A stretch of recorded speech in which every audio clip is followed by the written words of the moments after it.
Kakabsat! So, lagyan natin ng twist ang gulay natin. So, pinakbet with talbos ng kamote. So, yun na nga ang bawang, sibuyas, kamatis, pork, ang native na ampalaya, native na talong, ang ating kamoteng kahoy, at ang ating talbos ng kamote, at ang ating siling green. Tara po, simulan na natin. So ayan na nga mga kabsat. So buksan na naman natin ating kalan. So ayan na po ang ating slice na maliliit na ating pork para dumami. Bawang, sibuyas, kamatis. So lagyan na po natin siya ng konting water o tubig.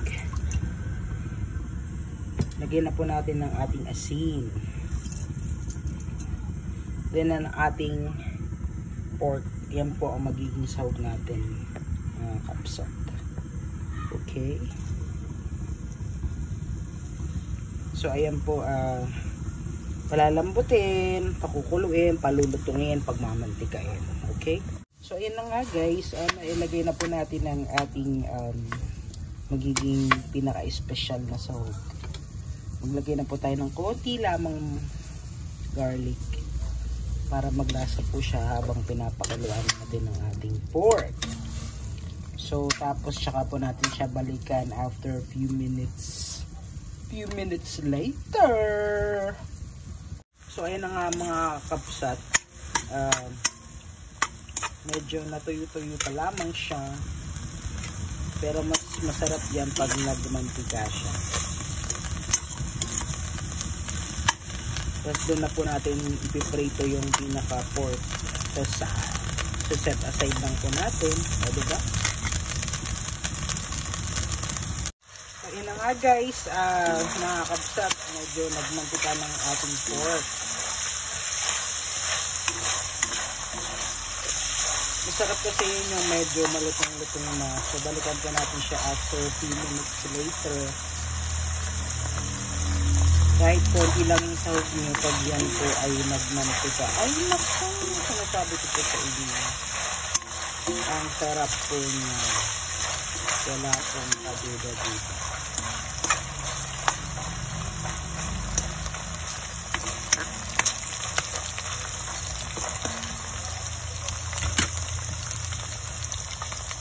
So ayun na nga guys. So napalutong na po natin ang ating konting sahog, at least diba may sahog, at maglalasa na po dyan siya sa pinakamantika natin guys. So ayan na nga guys, napalutong na po natin ang ating sahog. Tabi lamang po natin siya kasi po baka mawala siya. Joke lamang mga kapsat. Kung marami po tayong pambili ng sahog, nakadamihan nyo po. Ito po ay simpleng pakbet na may kamoteng talbos ng kamote at kamote. So ayan na po, at napalutong na po natin siya. Tabi lamang po natin. Okay, so tingnan natin kung malutong. O diba, lumutong talaga siya.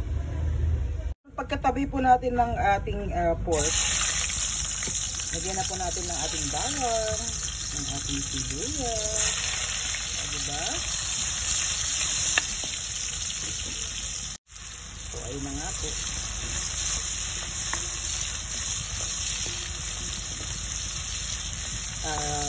Inano po natin yung pork para maglasang pork na po, mantika pa lang. O, diba?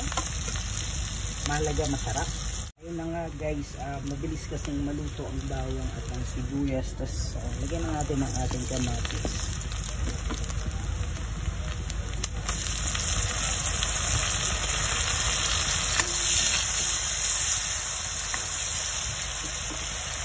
Mga kapsat, so kapag ginigisa natin ang ating kamatis, ayan po ang ating kamote. Papatamis po yan. So, lagay po natin kasi medyo matagal po yan maluto. Para at least malambot ang siya habang nagigisa-gisa po sa ngayon. At syempre hindi mawawala yung bagoong isda. Baka naman. Diba?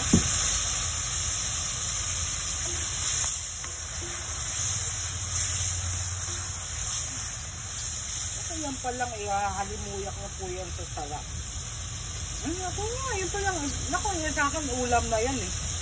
Yan na nga mga kapsat. So habang niluluto natin ang ating kamatis sa bagoong at ang ating kamote,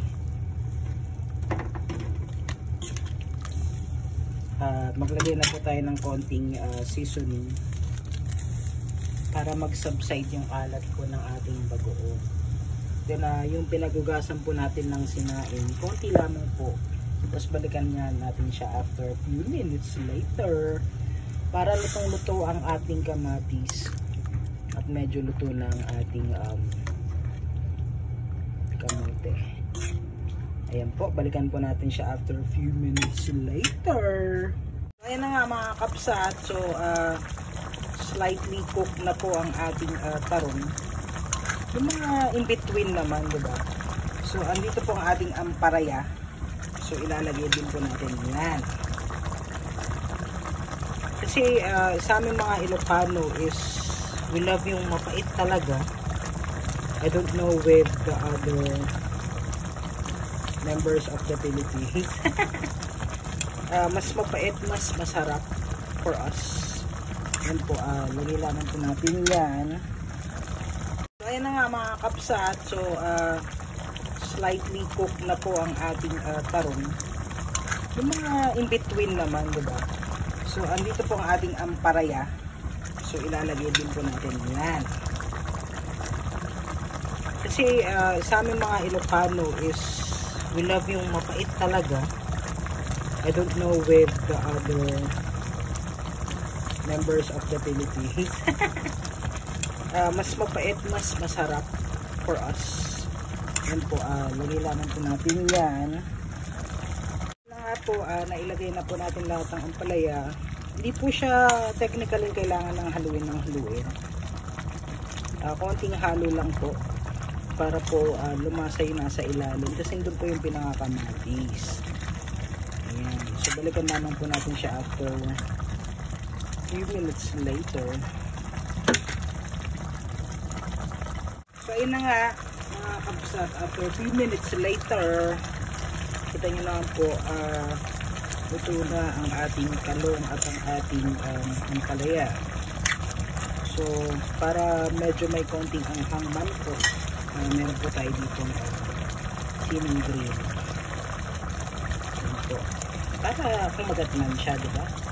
Nga guys, at luto na po ang ating gulay. Ang last natin ang pinaka twist, which is the talbos ng kamote. Try nyo po kasi pag meron po itong pinakatalbos ay manamis-namis po siya. So ilagay lamang po natin siya. Inuuna ko lang konti yung mga tangkay-tangkay.